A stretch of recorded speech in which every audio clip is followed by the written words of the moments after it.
वा सख्या वा, छान वाजवलंस बाळा. तुला सांगू, भक्तीमध्ये तल्लीन होऊन वाजवलं ना तर ठेका नेमका हवा तसा लागतो बघ.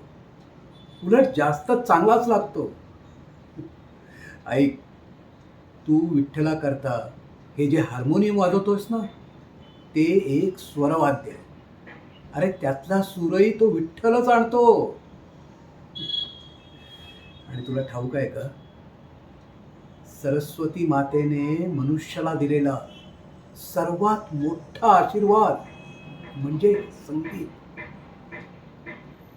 आपण त्या संगीताची साधना करतो आणि त्या साधनेतूनच ब्रह्मा, विष्णू, शंकर, माझा पांडुरंग या सगळ्या देवांच्या जास्तीत जास्त जवळ जातो. कळलं का? बरं, चला आता उद्या पहाटे आपण पुन्हा संगीत साधनेसाठी भेटू.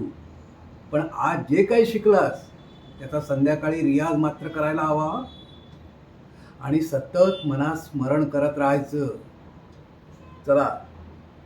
अरे हो, महत्वाची गोष्ट, दुपारी सरपंच साहेब येऊन जे काय म्हणाले ना, आपल्या माऊला सांगायचं नाही बरं बाळा.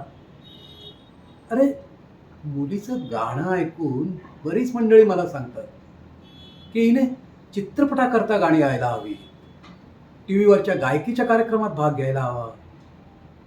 पण सख्या, मला मनापासून एकच वाटतं, ज्याला भक्ती करायची आहे ना बाळा, त्यानं तिकडे जाऊ नये बघ.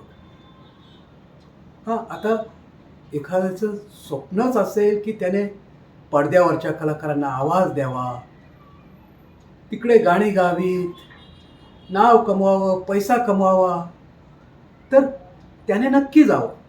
त्यात गैर काही नाही.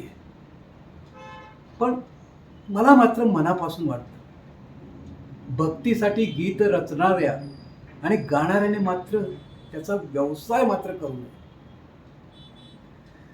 आणि म्हणूनच मला वाटतं आपल्या माऊला तिकडे नको ढकलायला.